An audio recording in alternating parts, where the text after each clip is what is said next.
कितने साल नेपाल में रही हैं आप? हाँ? अच्छा, कुछ समय के लिए जाती हैं, आ जाती हैं। मैं ये बता रहा था कि दुनिया का कोई ना कोई देश कभी ना कभी गुलाम रहा है, राइट? सिर्फ आपका देश गुलाम नहीं रहा। बड़े गर्व की बात है ना। आपका देश गुलाम नहीं रहा। क्यों नहीं रहा? तो आपका देश कौन सा है, भारत है या नेपाल है? हाँ। बड़ा कंफ्यूजन है नहीं? अच्छा।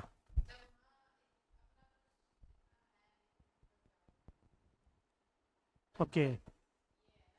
और जो नेपाल के जो सिटीजन हैं उनको इंडियन सिविल सर्विस में अपियर होने का अधिकार है। सिर्फ 3 सर्विस में नहीं जाएंगे: IAS, Indian administrative service; IPS, Indian police service; और IFS, Indian foreign service. Otherwise group A और ग्रुप बी में जाएंगे। उसके लिए कुछ कंडीशंस है, लेकिन जाने का अधिकार है। लेकिन इंडियन सिटीजन को नेपाल सिविल सर्विस में अपियर होने का अधिकार नहीं है, आपको दिया गया है।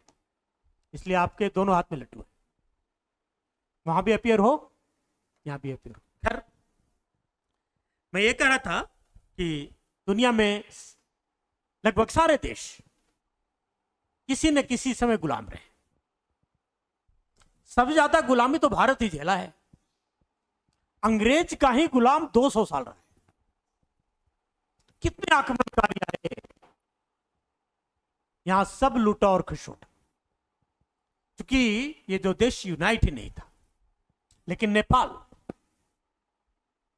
किसी का गुलाम नहीं रहा। जिस समय ब्रिटेन लगभग 56 देशों पर शासन कर रहा था, इंडिया भी था, सब सारे देश थे, पूरा Asian country, middle east country, Nepal नहीं था। इसके पीछे कारण था।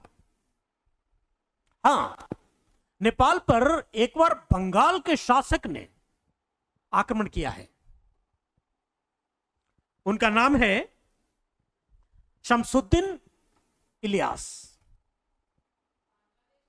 बंगाल बहुत बड़ा राज्य था पहले, जो आज उससे एक भारत का पश्चिम बंगाल है और बांग्लादेश है। उसमें बंगाल का मतलब बिहार भी था, उड़ीसा भी था, पश्चिम बंगाल भी था, और झारखंड भी था, और जो पूर्वी बंगाल, जो पाकिस्तान, पूर्वी पाकिस्तान था, वो सब बंगाल कहलाता था। कुछ एरिया म्यांमार का भी था। वहां का जो शासक था उसने नेपाल पर आक्रमण किया था, और वो पीरियड था 1349 की। लेकिन वो बंगाल का शासक भी नेपाल से हार गया, नहीं जीत पाया है, वापस आ गया। फिर उधर आक्रमण करना, जबकि बंगाल पूरे हिंदुस्तान में शासन करके हर जगह शासन किया है बंगाल ने। अब तो एक समस्या आई, जिसमें ब्रिटिश इंडिया यानी ब्रिटेन का शासन हिंदुस्तान में था, वो भी नेपाल की तरफ बढ़ना चाहा है, बढ़ा है भी। परिणाम क्या हुआ? दोनों में युद्ध भी हुए, नेपाल की हुकूमत में और ईस्ट इंडिया कंपनी की जो ब्रिटिश इंडिया थी उसके सैनिकों में। वहां पर भी ब्रिटिश की जो सैनिक थे, नेपाली सैनिक के साथ यानी नेपाल की हुकूमत के साथ संधि करने पड़े हैं। संधियां कम होती है जब दोनों में, अरे आप भी उठाओ 2 कुर्सियां, मैं भी 2 कुर्सियां उठाऊं, क्लासरूम खाली कर दूं, खींचतान हो रही है, जोर आजमाइश हो गई। यानी ब्रिटेन को भी संधि करनी पड़ी है। ब्रिटिश चाहता तो कब्जा कर सकता था, जब पूरी दुनिया कब्जा कर रखा है तो।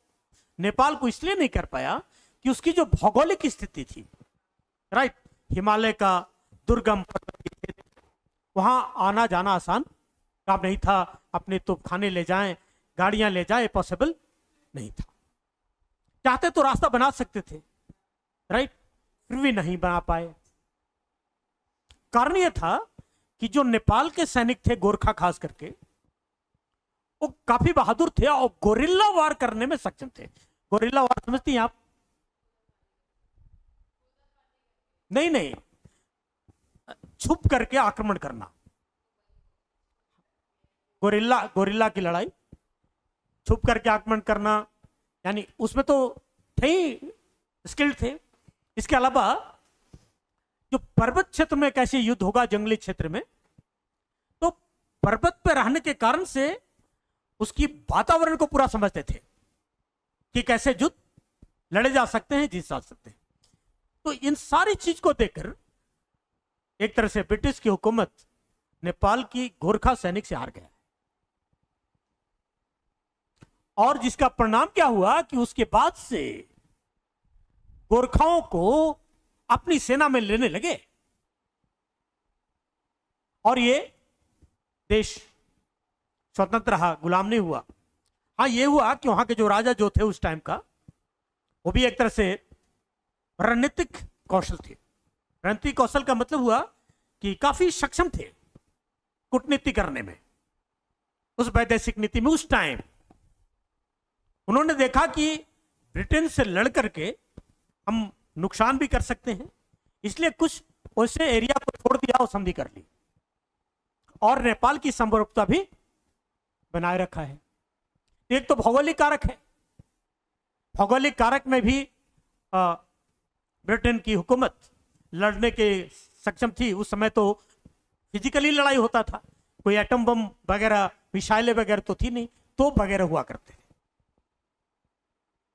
टेक्नोलॉजी का युग आया नहीं था। और तो ब्रिटेन ने सोचा कि संधि कर लो और उनकी संसाधन का इस्तेमाल करते रहो, और उनकी सैन्य का भी इस्तेमाल करते रहो, जो करते रहे। यानी मुख्य रूप से 3 कारण रहे: भौगोलिक स्थिति, दूसरा वहां की सैनिकों की बहादुरी नेपाल की, और तीसरा है वहां की राजा की कूटनीति, जो अपने देश को गुलाम होने से बचा लिया। तो ये नेपाल की खासियत रही है जी, इसलिए आपका नेपाल कभी गुलाम